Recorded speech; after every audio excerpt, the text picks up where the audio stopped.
बिस्मिल्लाहिर्रहमानिर्रहीम, अस्सलाम वालेकुम। ये आज का लेक्चर एक शॉर्ट लेक्चर है और इसमें बड़े इंपॉर्टेंट पॉइंट्स हम डिस्कस करेंगे जो कि हैं एमसीक्यूज ऑफ चैप्टर नंबर 2। तो मल्टीपल चॉइस क्वेश्चन ये सिर्फ टिक नहीं करने होते। तो जो आपकी बुक में एक्सरसाइज में मल्टीपल चॉइस क्वेश्चन दिए गए हैं तो आपने अटैम्प्ट करने के साथ साथ कॉन्सेप्ट क्लियर करना है कि वो जो ऑप्शन आप सिलेक्ट कर रहे हो, जिनको टिक करते हो, वो ऑप्शन आती कैसे हैं। तो ये है हमारा इस लेक्चर का आज का मकसद कि आपको एमसीक्यूज सॉल्व कराने हैं और उसके साथ साथ उनका कॉन्सेप्ट क्लियर करना है कि ये ऑप्शन क्यों हम सिलेक्ट कर रहे हैं। तो ये मिसलेनियस एक्सरसाइज का 2 का क्वेश्चन नंबर होता है 1 मल्टीपल चॉइस क्वेश्चन का। तो 4 possible answers are given for the following question, tick the correct answer. अब आपको मालूम है कि जो बोर्ड का एग्जाम होगा उसमें टिक नहीं करना होगा, उसमें आपने इन क्वेश्चन के रेलिवेंट सर्कल्स फिल करने होते हैं। एनी हो, आपको एमसीक्यूज का कॉन्सेप्ट क्लियर है तो आप वो भी अटेम्प्ट कर लोगे। फर्स्ट है, if alpha beta are the roots of 3xk plus 5x minus 2 equal 0 then alpha plus beta is. तो देखिए ऑप्शन दिए हुए हैं 5/3, 3/5, -5/3, -2/3। हम कंसेप्ट क्लियर करने के लिए इसको सॉल्व करके देख लेते हैं। ऑल्दो ये रफ वर्क है, एमसीक्यूज में कहीं सॉल्व नहीं किया जाता। ये जो आपने काम करना है तो ये एज अ रफ वर्क करना है। तो गिवन इक्वेशन है 3xk plus 5x minus 2 equal to 0। X square का कोफिशिएंट है उसको हम कहेंगे a, तो a इक्वल टू 3। x का कोफिशिएंट है b, तो b इक्वल टू 5 और last coefficient c equal to है -2। और सम ऑफ रूट्स का फार्मूला होता है -b/a माइनस 5/3 आएगा। अब देखते हैं -5/3 की कौन सी ऑप्शन है। तो ये ऑप्शन सी है जिसमें -5/3 सी लिखा हुआ है 5/3। तो ये इसमें करेक्ट ऑप्शन होगी। इसलिए जब किसी एमसीक्यू के बारे में डाउट हो तो आप किसी रफ वर्क पे उसका सॉल्व करके कंफर्म जरूर कर लेना है। इसकी वजह यह है कि एमसीक्यूज में आप काट कर अरेज करके या दोबारा उसको अटेम्प्ट नहीं कर सकते, सिर्फ एक ही चांस होता है आपके पास। इसलिए एमसीक्यूज के बारे में आपने बहुत एहतियात करनी है। सेकेंड एमसीक्यू है, if alpha beta are the roots of 7xk minus x plus 4 equal 0 then alpha beta is. ये ऑप्शन है -1/7, 4/7, 7/4, -4/7। हम इसको क्यों ना सॉल्व करके चेक कर लें। इक्वेशन है 7xk minus x plus 4 equal 0। तो इसमें a की वैल्यू है 7, x का कोफिशिएंट जो b होता है उसकी वैल्यू है 1 और c इक्वल टू है 4। हम फाइंड करेंगे प्रोडक्ट और रूट्स। प्रोडक्ट और रूट्स का फार्मूला अल्फा बीटा इक्वल होता है c/a। c की वैल्यू है 4 ओवर a की वैल्यू 7, तो 4/7 जो है वो इसका आंसर बनता है। तो 4/7 देखते हैं, ये 4/7 जो है वो ऑप्शन बी है, ये भी करेक्ट होगी। नेक्स्ट पे थर्ड वन है, roots of the equation 4xk minus 5x plus 2 is equal 0 और देखिए रूट्स की ऑप्शन दिए हुए हैं इररेशनल, इमेजिनरी, रैशनल या नन ऑफ दीज। तो रूट्स की नेचर क्या होनी है ये चीज हम फाइंड कर सकते हैं बाय डिस्क्रिमिनेंट। इसलिए पहले इस क्वेश्चन का डिस्क्रिमिनेंट फाइंड करते हैं, फिर हमें ये 100% क्लियर हो जाएगा कि इसके रूट्स की नेचर क्या बनेगी। तो देखिए इक्वेशन है 4xk minus 5x plus 2 equal 0। X square का कोफिशिएंट a की वैल्यू है 4, x का कोफिशिएंट होता है b, तो b की वैल्यू -5 और लास्ट कोफिशिएंट c है, c की वैल्यू आ गई 2 के इक्वल। तो डिस्क्रिमिनेंट का फार्मूला होता है b² माइनस 4ac। इसकी वैल्यू फाइंड करते हैं, b² की बजाय आ जाएगा अब -5² -4 इंटू a की वैल्यू 4, c की वैल्यू है 2, -5 का स्क्वायर हो गया 25, 20 माइनस 4 4 16, 16 मल्टीप्लाइड बाई 2 32। तो डिस्क्रिमिनेंट की वैल्यू माइनस में आ गई है। आपको मालूम है कि जब भी किसी इक्वेशन का डिस्क्रिमिनेंट नेगेटिव आ जाए तो फिर उसके जो रूट्स है वो इमेजिनरी रूट्स होते हैं। वजह ये है कि ये बी स्क्वायर माइनस 4ac जब आप क्वाड्रेटिक फार्मूला यूज करते हो तो वो होता है x equals to minus b plus minus b square minus 4ac over 2a। ये जो बी स्क्वायर माइनस 4ac वाली टर्म है ये स्क्वायर रूट के अंडर होती है। जब स्क्वायर रूट के अंदर नेगेटिव नंबर आ जाएगा तो डेफिनेटली फिर उसके रूट्स हैं जो वो इमेजिनरी रूट्स बनेंगे, जिसको कॉम्प्लेक्स कॉन्जुगेट कहते हैं। इसमें इमेजिनरी रूट्स की ऑप्शन कौन सी है? जो बी ऑप्शन है यही अब करेक्ट ऑप्शन होगी। इसके बाद नंबर 4 है क्यूब रूट्स ऑफ -1 r। तो ये बच्चों क्यूब रूट्स ऑफ 1 होते हैं 1 omega omega square. Cube roots of -1 होते हैं -1 माइनस ओमेगा स्क्वायर। और ये अगर इसका सोल्यूशन चेक करना है तो एक्सरसाइज 2.2 का ये क्वेश्चन नंबर 1 में इसका बाकायदा एक्सरसाइज में सोल्यूशन मौजूद है, वहां से आप इसको चेक भी कर सकते हो। एनी हाउ ये ऑप्शन ए जो है वो इसमें करेक्ट है।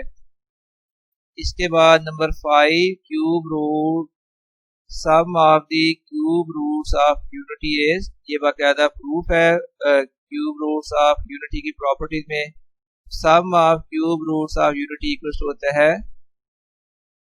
0 के इक्वल। और इसी तरह product of cube roots of unity equal होता है 1। ये भी बाकायदा बहुत इंपॉर्टेंट शॉर्ट क्वेश्चन भी है और इसका सोल्यूशन भी मौजूद है। तो इसके बाद है जी next number 7 if B square minus 4ac is less than 0, मतलब कि discriminant is negative, then roots of the equation ax के प्लस bx प्लस c को 0 आर। जब क्वाड्रेटिक इक्वेशन का डिस्क्रिमिनेंट नेगेटिव आ जाएगा तो डेफिनेटली फिर उसके जो रूट्स है वो इमेजिनरी रूट्स बनेंगे, जिनको हम कहते हैं कॉम्प्लेक्स कॉन्जुगेट। नंबर 8 है if B square minus 4ac is greater than 0, मतलब ये पॉजिटिव है, discriminant positive but not a perfect square, then roots of the equation ax के प्लस bx प्लस c को 0 आर।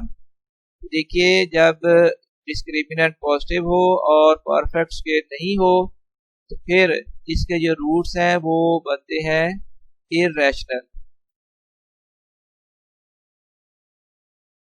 हाँ जी, इररेशनल रूट्स की बनने की मैं रीजन एक्सप्लेन कर देता हूँ क्यों इररेशनल बनेंगे। देखिए ये x की वैल्यू के लिए या x के रूट्स के लिए फार्मूला है x equals to minus b plus minus b square minus 4ac over 2a। इसमें बी स्क्वायर माइनस 4ac जो है ये है इसका डिस्क्रिमिनेंट। तो अगर डिस्क्रिमिनेंट जो है वो एक ऐसा नंबर आ जाए जो परफेक्ट स्क्वायर नहीं है, फॉर एग्जांपल मैं कहता हूँ इसकी वैल्यू 3 आ जाती है, डिस्क्रिमिनेंट की वैल्यू फॉर एग्जांपल 3 है। जब स्क्वायर रूट 3 करोगे तो फिर वो 1 point something so on value चलती जाएगी, ये एक इररेशनल नंबर होगा। स्क्वायर रूट 3 जो है वो एक इररेशनल नंबर बनेगा। तो minus b plus minus irrational number divided by 2a, ये जो भी कर ले आंसर हमेशा एक इररेशनल नंबर ही आएगा। बेशक रैशनल नंबर में कोई इररेशनल नंबर ऐड करें तो फिर आंसर इररेशनल नंबर आना होता है। तो ये है स्टूडेंट्स इसका कॉन्सेप्ट कि बी स्क्वायर माइनस 4ac जब कोई परफेक्ट स्क्वायर नहीं होगा तो फिर स्क्वायर रूट जो इसका करोगे वो एक इररेशनल पार्ट आ जाएगा।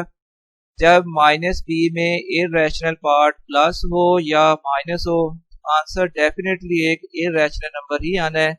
इसलिए इस जो इक्वेशन होगी जिसका डिस्क्रिमिनेंट पॉजिटिव तो है लेकिन परफेक्ट स्क्वायर नहीं है तो उसके रूट्स फिर लाजमी इररेशनल होंगे। इसके बाद एमसीक्यू नंबर 10 है 1 over alpha plus 1 over beta is equal to. बड़ा आसान सा है कि आप ये फ्रैक्शन है तो अल्फा बीटा इसका एलसीएम ले लें। जब अल्फा बीटा एलसीएम लोगे तो ऊपर आ जाएगा बीटा प्लस अल्फा, जिसको आप लिख सकते हैं अल्फा प्लस बीटा। ये सिंपली एलसीएम लें तो फिर alpha plus beta over alpha beta आ जाएगा। तो ये ऑप्शन डी इसमें फिर करेक्ट होगी। और फिर 10th है alpha square plus beta square is equal to, ये बहुत ज़्यादा इस्तेमाल होता है ये फार्मूला इस चैप्टर में। तो चलिए आज इसका मैं प्रूफ भी आपको करा देता हूँ और इसके ऑप्शन भी सिलेक्ट कर लेते हैं। तो alpha square plus beta square equal to, ये किसके इक्वल आएगा, ये तो हम बार बार फार्मूला यूज करते रहे हैं। इक्वल टू होता है alpha plus beta whole square minus 2 alpha beta. लेकिन कैसे, ये प्रूफ भी आज सीख लें आप। हम a प्लस बी का होल स्केयर करते हैं, a plus B whole square equal होता है a square plus 2ab plus b square. यहाँ से आप वैल्यू निकाल लें a square plus b square. जब a square plus b square की वैल्यू निकालनी है तो ये जो प्लस 2ab है इसको लेफ्ट साइड में ले आए, इधर आकर माइनस हो जाएगा। फिर a plus B whole square minus 2ab equals to आ जाएगा a square plus b square. या आप इसको अरेंज करके लिख लें, a square plus b square equals to आ जाएगा a plus b whole square minus 2ab। अगर a square plus b square जो है वो a plus b whole square minus 2ab के इक्वल है। इसी तरह alpha square plus beta square equals to आ जाएगा फिर alpha plus beta whole square minus 2 alpha beta. तो ये इसका प्रूफ है। a प्लस बी की बजाय अगर अल्फा प्लस बीटा हो तो alpha square plus beta square आना था alpha plus beta whole square minus 2 alpha beta. ये आ गया इसका प्रूफ। अब उम्मीद है आपका कंसेप्ट बिल्कुल क्लियर हो गया होगा, क्योंकि ये बहुत ज़्यादा फार्मूला यूज हुआ था। ये उसका कंसेप्ट है। फिर 11th है 2 square roots of unity are. देखिए जब हम 1 का स्क्वायर रूट करते हैं तो आंसर प्लस माइनस 1 आता है। फिर यूनिटी का मतलब होता है 1, तो 1 का जो स्क्वायर रूट है वो प्लस माइनस 1 ही आना था। तो फिर इसमें जो ऑप्शन आ जाएगी वो ऑप्शन ए आएगी, 2 स्क्वायर रूट ऑफ यूनिटी का मतलब क्वेश्चन आपसे पूछा जा रहा है कि 1 का स्क्वायर रूट की वैल्यू क्या होगी, तो 1 के स्क्वायर रूट की वैल्यू होगी प्लस माइनस 1। इसी तरह किसी भी नंबर का जब आप स्क्वायर रूट लेते हैं, फर्ज करें 4 का स्क्वायर रूट कर रहे हो, फिर आंसर आना था प्लस माइनस 2। फिर एमसीक्यू नंबर 12 है equation roots of the equation 4x square minus 4x plus 1 equal 0 are real equal है। सेकंड ऑप्शन बी है रियल एंड अनइक्वल है, इमेजिनरी है या डी पार्ट में इरेशनल है। सिर्फ टिक करने की बजाय मैंने आपका कंसेप्ट क्लियर कराना है। आप इक्वेशन को लिखिए 4x square minus 4x plus 1 equal 0 है। इसमें a की वैल्यू है 4, b की वैल्यू है माइनस 4 और c की वैल्यू है 1। डिस्क्रिमिनेंट फाइंड कर लें, क्योंकि क्वाड्रेटिक इक्वेशन का डिस्क्रिमिनेंट फाइंड करें तो फिर आपको कंसेप्ट क्लियर होता है कि इसके रूट्स की नेचर क्या होगी। सो डिस्क्रिमिनेंट इक्वल होगा b स्क्वायर माइनस 4ac और ये फिर इक्वल आ जाएगा माइनस 4 स्क्वायर माइनस 4ac है, a की वैल्यू है 4, c की वैल्यू 1, तो ये आ गया 16 माइनस 16। सो डिस्क्रिमिनेंट की वैल्यू 0 आ गई है। तो जब भी क्वाड्रेटिक इक्वेशन में डिस्क्रिमिनेंट की वैल्यू 0 आ जाए तो फिर इसके रूट्स जो है वो रियल और इक्वल होते हैं। लेकिन ये रियल और इक्वल क्यों होते हैं, इसका भी कंसेप्ट क्लियर कर ले। देखिए x की वैल्यू या रूट्स निकालने के लिए फार्मूला क्या होता है, x equal to minus b plus minus square root b square minus 4ac over 2 है। क्वाड्रेटिक इक्वेशन में x की वैल्यू का फार्मूला ये है। आप क्वाड्रेटिक इक्वेशन को फैक्टर से भी सॉल्व कर सकते हैं, कंप्लीटिंग स्क्वायर से भी कर सकते हैं, और जो फार्मूला है ना क्वाड्रेटिक इक्वेशन में वो ये है, ये x की वैल्यू निकालने के लिए फार्मूला है। अच्छा इसमें देखिए कि रूट्स अनइक्वल तब होते हैं जब प्लस माइनस में यहाँ कोई भी नंबर आ जाए। फिर रूट्स अनइक्वल इसलिए हो जाते हैं कि एक बार आपने करना है माइनस बी प्लस समथिंग जो भी नंबर होगा, दूसरे रूट के लिए आपने करना होता है माइनस बी माइनस ये जो भी आंसर होगा जो मैंने हाईलाइट किया हुआ है ये चीज। एक बार अगर एक नंबर प्लस हो रहा है, दूसरी बार वो नंबर माइनस हो रहा है, तो आ रहा है उससे रिजल्ट जो बनना है, आंसर जो आना है वो तो डिफरेंट ही आना है ना। एक बार एक नंबर को आप प्लस करते हो, दूसरी बार उसी नंबर को माइनस करते हो। तो इस प्लस माइनस के बाद ये जो मैंने अभी हाईलाइट किया है पोर्शन, इसकी वजह से रूट्स अनइक्वल होते हैं। लेकिन अगर इस सारे की वैल्यू खुद जीरो ही हो गई है, ये सारी चीज जो वो खुद जीरो के इक्वल आ गया है, डिस्क्रिमिनेंट जीरो, मतलब ये सारा प्लस माइनस सारी चीज जीरो हो गई है। अब प्लस माइनस वाला तो पार्ट वैसे ही खत्म हो जाएगा। इसी प्लस माइनस वाले हिस्से ने ही तो रूट्स को अनइक्वल करना था।